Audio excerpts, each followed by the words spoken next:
LSDM publikoi një bombë të re, tender prej 1.2 milion eurosh për një kompani të afërt me njerëzit e znamit.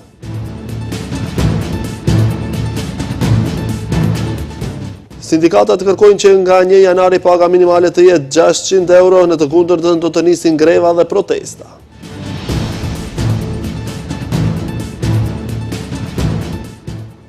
Çdo i 5 qytetar në Republikën e Maqedonisë së Veriut jeton në varfëri, fëmijët më të prekur nga varfëria gati 1/3 jetojnë në kushte standarde. Qytetarët e Kosovës votojnë në zgjedhjet e jashtëzakonshme parlamentare, procesi i votimit kryesisht i qetë.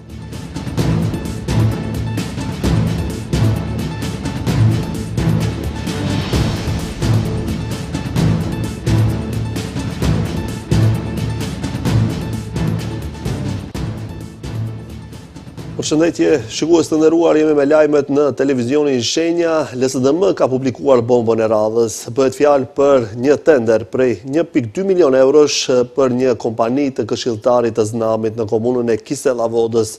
Antarja e bordit ekzekutiv të LSDM-s, Renata Mladenovska, tha se kompania BS Cleaning, e themeluar me 10 korrik të vitit 2024, e ka fituar tenderin nga Posta e Maqedonisë së Veriut për pastrim dhe mirëmbajtje të higjienës. Ajo theksoi se kompania që ka fituar tenderin nuk ka pas asnjë punëtor e as përvojë.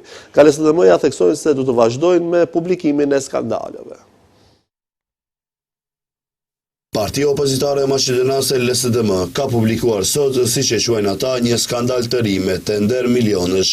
Sipas tyre, bëhet fjalë për një kontratë në vlerë prej 1.2 milion euro, edhe nga Posta e Maqedonisë së Veriut për pastrim dhe mirëmbajtje të higjienës. Antarja e bordit ekzekutiv të LSDM-s, Renata Mladenovska, tha se kompania BS Clinic Import Export, SHPK në Lëshkup, e themeluar më 10 korrik 2024, ka fituar një tender në vlerë prej 1.2 milion eurosh nga Posta e Maqedonisë së Veriut. E për këtë kompani, ajo thotë se është e afërt me lëvizjen Znam. Sipas saj, bëhet fjalë për një person me funksion politik, këshilltar nga partia Znam në komunën e Kisellavodës, që ngre dyshime serioze për lidhje politike dhe keqpërdorim të tendereve publik. Neizvesen Sasha Petrov. Kontrata e lidhur është për pastrim dhe mirëmbajtje të higjienës. Bëhet fjalë për një kompani pa punëtor, pa kontrata të mëparshme të realizuara dhe pa përvojë. Në momentin e aplikimit, kjo kompani nuk i ka plotësuar kushtet bazë të përcaktuara në dokumentacionin e tenderit. Nuk kishte minimum 3 kontrata të mëparshme për mirëmbajtje higjienike, nuk kishte të paktën 50 të punësuar, nuk kishte realizuar të ardhura vjetore prej së paku 100.000 eurosh në 3 vitet e fundit, madje nuk kishte as pajisje teknike. Pavarësisht këtyre mangësive, shtoi Mladenovska, kompania gjithsesi është e përzgjedhur. Nemala minimum 3 prethodni dogovori. Kjo u bë përmes paraqitjes së 9 kontraktorit, serta në ofertën e përbashkët, një kompani me përvojë shumë vjeçare në fushën e higjienës. E dyshimt, vetëm rreth 20 ditë pasi kompania fitoi tenderin milionësh nga Posta, më 24 nëntor 2025, pronari i ri bëhet Sasho Petrovski. Sikur kompania të ishte themeluar ekskluzivisht për të fituar tenderin, pronari ndryshohet menjëherë pas përzgjedhjes në tender, ndërkohë Sasho Petrovski është këshilltar i Znamit në komunën e Kisellavodës. Nga LSDM më tej theksojnë se do të vazhdojnë me publikimin e skandaleve dhe, siç e deklaruan, lufta kundër krimit dhe korrupsionit nuk do të ndalet. Kryetari i lidhjes së sindikatave Slobodan Trendafilov vlerëson se standardi i punëtorëve është i ulët dhe se është e turpshme të mburrësh me rritje të pagës minimale prej vetëm 1.500 denarësh. Ai kritikon shportën qeveritare të konsumit, e cila sipas tij përfshin produkte që punëtorët nuk mund t'i përballojnë. Trendafilov kërkon që paga minimale nga janari të rritet në së paku 600 euro, përndryshe paralajmëron protesta dhe greva. Kryetari i lidhjes së sindikatave të Maqedonisë, Slobodan Trendafilov, thotë se standardi i punëtorëve në vitin 2025 është i pamjaftueshëm, ndërsa pagat janë në nivel shumë të ulët dhe mungon dialogu social. Në një intervistë për Radio Europa e Lirë, ai thotë se rritja ligjore prej 1.500 deri 2.000 denarësh është e turpshme dhe pamjaftueshme. Trendafilov paralajmëron protesta dhe greva nëse paga minimale nuk rritet në të paktën 600 euro nga janari. но вероятно се воделе од Një anket me 1600 të anketuar tregoi se paga minimale prej 500 eurosh tashmë është ngrënë nga inflacioni dhe nuk mjafton për nevojat bazë. Punëtorët mendojnë se ajo duhet të jetë mes 600 dhe 700 eurove.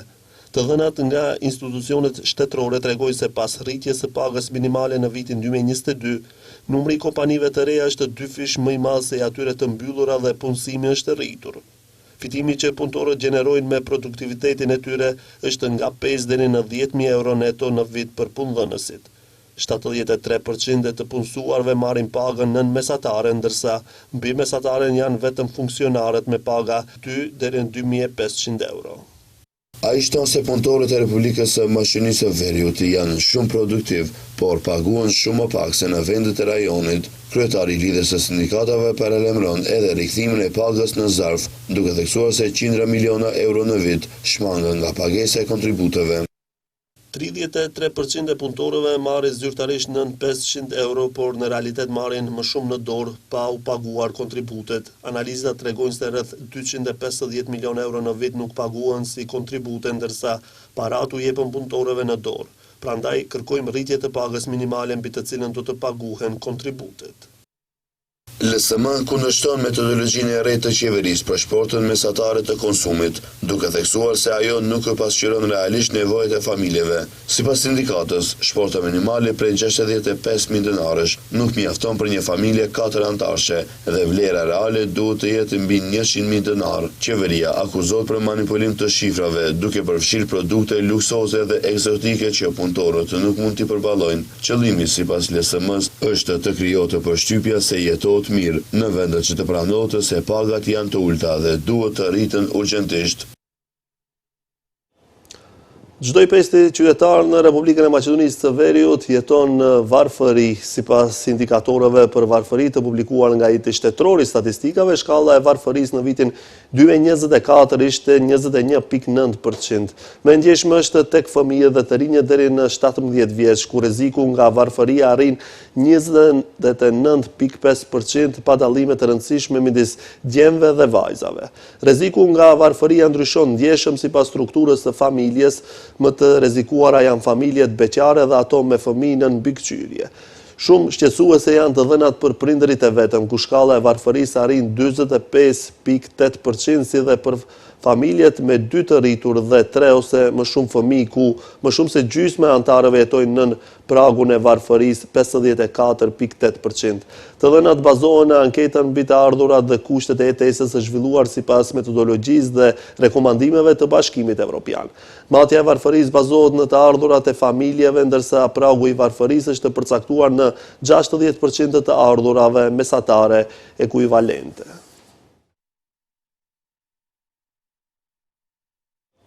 VMRO dhe LSDM vazhdojnë të akuzojnë njëra tjetrën për skema korruptive dhe manipulime politike. LSDM e quajti si lajme të SIAU-a akuzën e VMRO të PMN-s për vizitën e artë të Dr. Venko Filipçës dhe bashkëpunimit të tij me Zoran Zaevin në një ndërtesë 42 katëshe në Dubai. Sipas tyre, këto akuza shërbejnë për të defokusuar vëmendjen nga çështjet e tjera si tenderët dhe migrantët për para.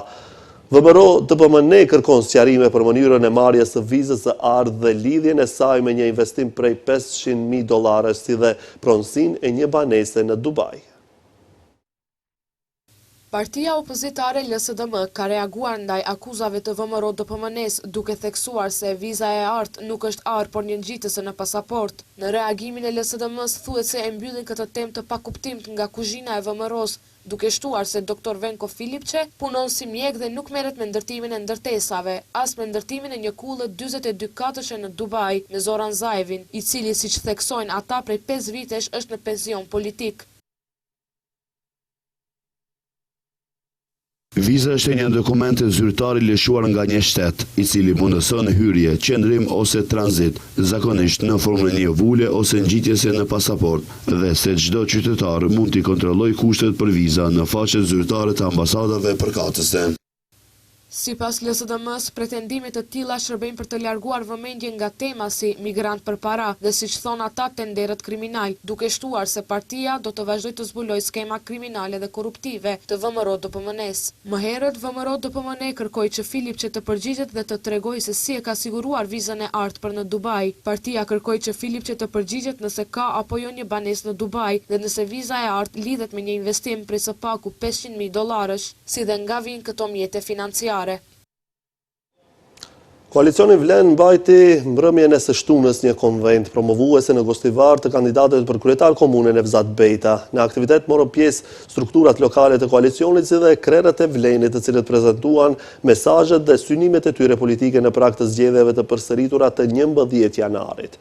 Bejta theksoi se mbështetja qytetare për koalicionin dhe kandidaturën e tij është në rritje të vazhdueshme, ndërsa ai kritikoi se qeverisja aktuale komunale ka rezultuar në keq menaxhim dhe rënje të besimit publik.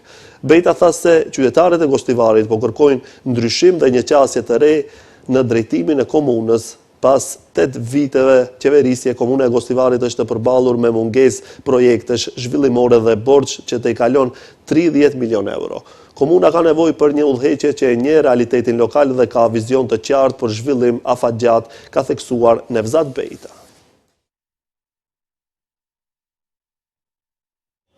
Kandidati për kryetar të komunës së Gostivarit, Valbon Limani, së bashku me kryesinë e Këshillit Komunal, Valdet Xhaferi, realizuan një takim të hapur me bashkëvendasit e Ravenit, ku zhvilluan një diskutim i drejt për drejt dhe konstruktiv rreth nevojave dhe prioriteteve të kësaj zone. Banorët e Ravenit shprehen mendimet, sugjerimet dhe shqetësimet e tyre, duke dëshmuar për angazhimin e sinqert për një të ardhme më të mirë dhe zhvillim të përbashkët.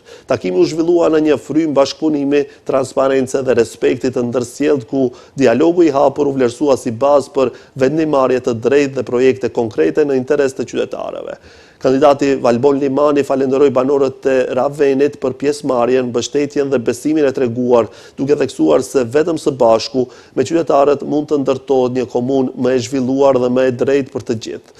Takimet e tilla, sipas Limanit, do të vazhdojnë edhe në ditët në vijim si pjesë e komunikimit të drejtë për drejtë me qytetarët dhe prezantimit të vizionit për Gostivarin që determinon zhvillimin dhe mirëqenjen.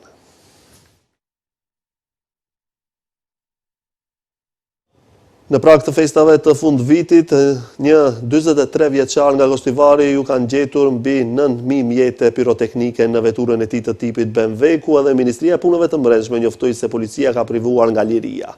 Policia tha se 43 vjeçari u dërgua në stacioni policor. Nga MPB njoftojnë se bëhet fjalë për personin me iniciale AK, 43 vjeçar nga Gostivari, i cili është arrestuar për shkak të dyshimit të bazuar se ka kryer veprën penale, mbajtje, ndërmjetësim dhe tregtim të paautorizuar të armëve ose lëndëve shpërthyese sipas nenit 396 të kodit penal. Gjatë kontrollit të automjetit të tij të udhëtarëve BMW me targat të Gostivarit, MPB informoi se në bagazh janë gjetur dhe sekuestruar 9.095 copë mjete të ndryshme piroteknike.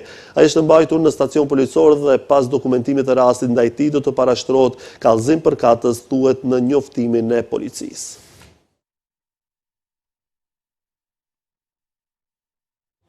Rreth 18.5 milion euro janë ndarë nga buxheti për subvencionimin e ndërmarrjeve dhe institucioneve, nga të cilët shuma më e madhe, 15 milion euro, do të shkojë për ndërmarrjen e transportit publik të Shkupit. Kryetari Orce Gjorgjevski tha se kjo është një shumë rekord e subvencioneve që ndërmarrja e transportit ka marrë nga qyteti.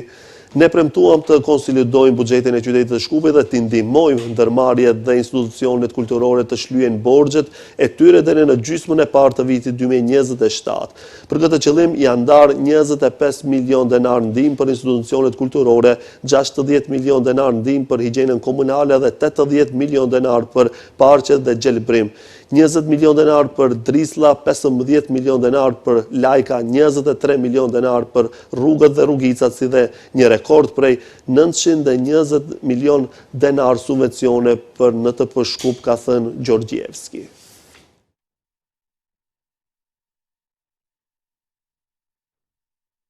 Kjo ishte e gjitha për këtë edicion informativ. Faleminderit për vëmendjen, bashkë mirupafshim.